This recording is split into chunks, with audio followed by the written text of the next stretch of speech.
Kamusta po kayo? Ngayon ay December 27, alauna ng umaga at naisipan kong mag-unboxing ng mga regalo. Ito yung mga regalo na natanggap ko noong Pasko. Pero as early as December 13, nakareceive na ako ng gifts. Salamat sa mga nagbigay sa akin. December 24, December 25, at December 26. Mag-unboxing ako pero bago yun, gusto ko munang ayusin yung buhok ko. Gamit itong ponytail na to.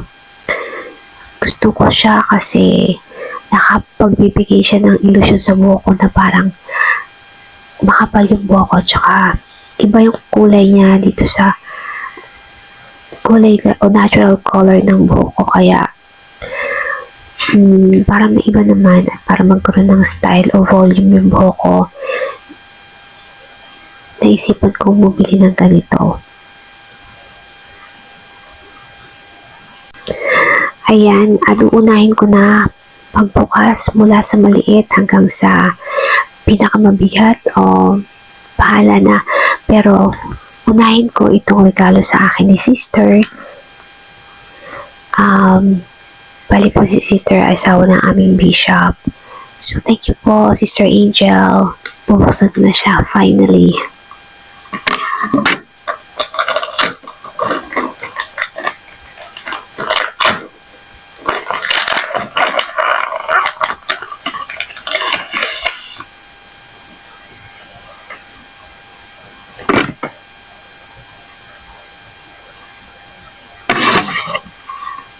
Thank you.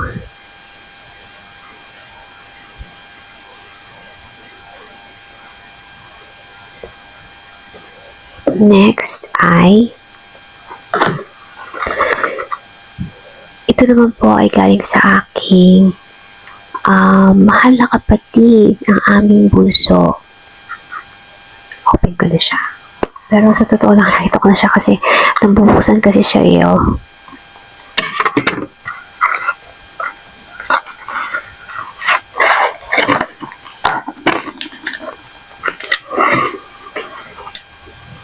Ito po yung kanyang naisipang regalo sa amin. Thank you. Next. Ito. Ito naman po ay galing din sa aking sister, sa aking panganay na ate. Thank you. At syempre, galing na rin sa aking pamangkin. Thank you, pamangkin. I love you.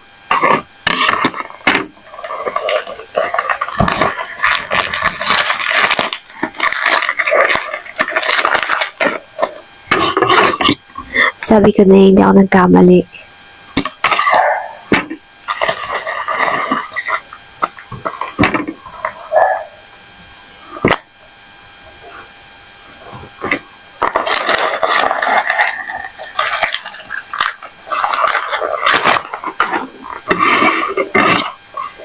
Ay sobrang love ko to. Actually, sa mga ganitong edad, ito na talaga yung dapat inireregalo eh. Salon pass. At saka katingko. The best. Next. Ito naman po ay bigay sa akin ng aming sister sa church. Thank you so much. Sister Marie.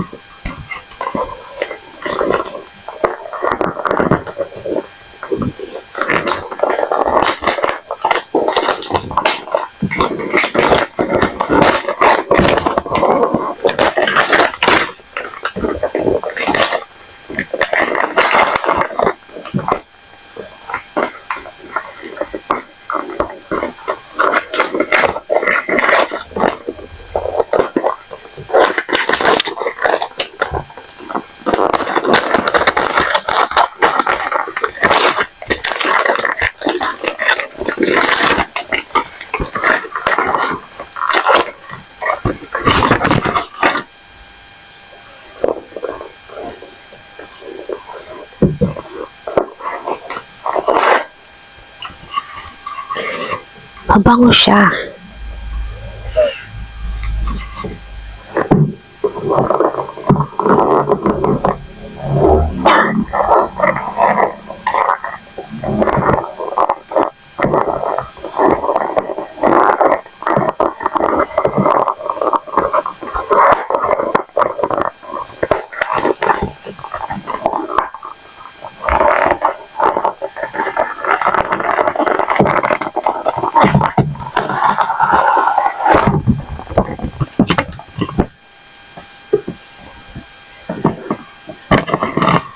Mga damit.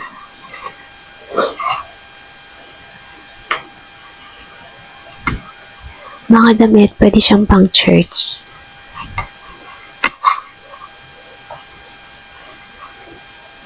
Thank you. Terno pala siya. Ang galing.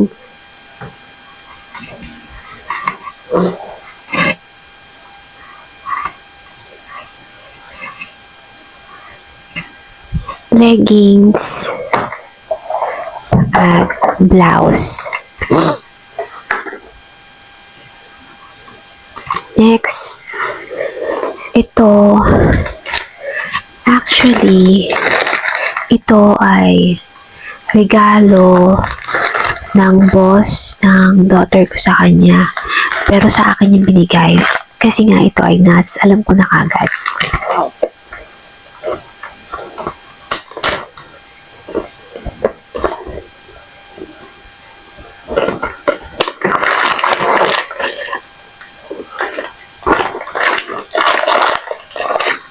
Alam kasi ng daughter ko na paborito ko yung nuts. Kaya nung nalaman niya na ito yung binigay sa kanya ng boss, binigay na lang niya sa akin.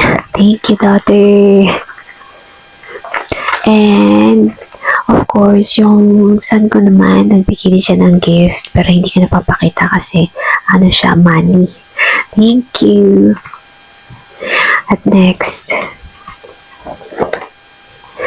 itong regalong to ay galing sa aming bishop. Thank you so much, bishop. Thank you.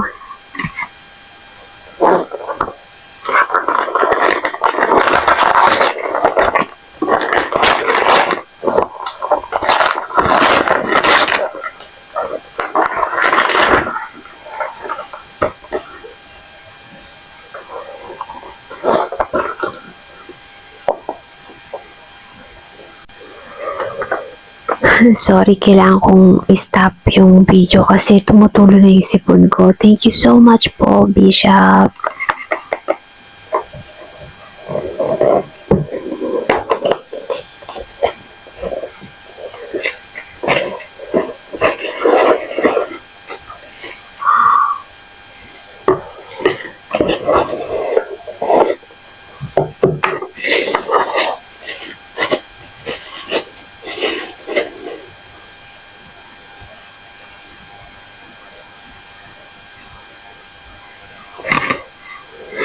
Ang ganda.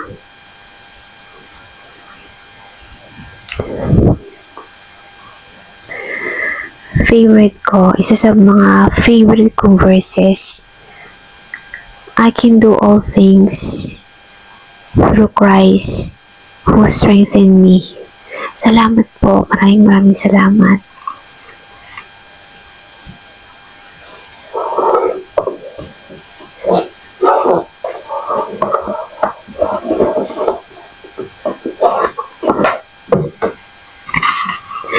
Amen. Next, yung gift sa akin ng daughter ko.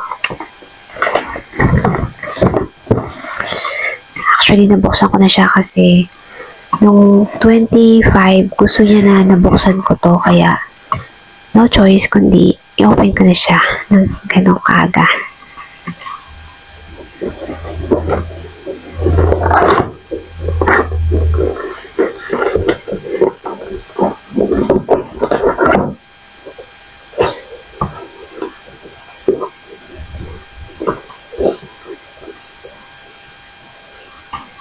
Bag, naisip niya daw kasi na para may magamit ako pang simba. Thank you, daughter.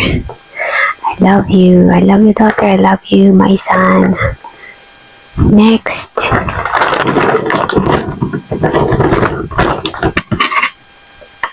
Actually, madami kasi ito eh. Ito naman ay bigay sa akin ng aking manugang. Ayun, kailangan ko mag-pause kasi kailangan kong isipin yung tamang term. Kasi ang alam ko pag bilas, yun yung asawa na babae ng kapatid mo. So, bilas. Actually, marami siya. First, pencil case.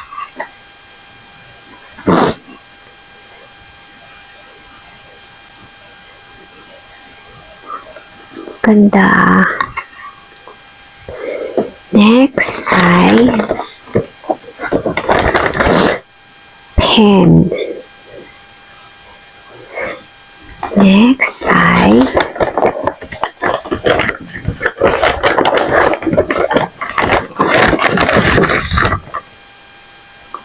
storage box. Yan. At merong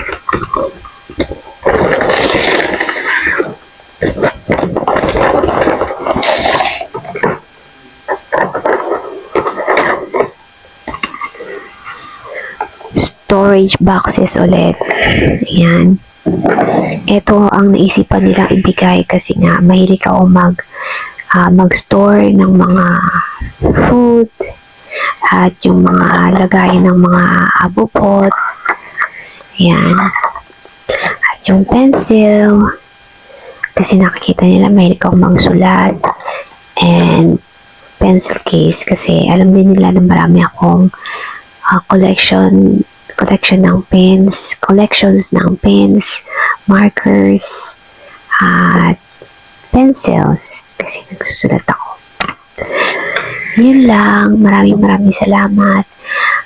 Higit sa lahat, pinapasalamatan ko ang Ama dahil nakarating ako sa ganitong point ng buhay ko na yung mga anak ko na yung nagbibigay sa akin, na dati-dati ako yung bumibili sa kanila o ako yung bumibili ng mga bagay-bagay, ng mga kung ano-ano na gusto ko para sa kanila. Pero ngayon, sila na yung nagbibigay sa akin at nakakataba yun ng puso. At syempre naman, the best talaga to. Ito talaga ang kailangan ng mga masisigasig pagtrabaho, masisigasig sa buhay. At syempre, deserve nating lahat ang maging masaya. At lahat ng ito, ibinabalik ko ito sa pangalan ng aking dakilang Hesukristo. Amen. Thank you.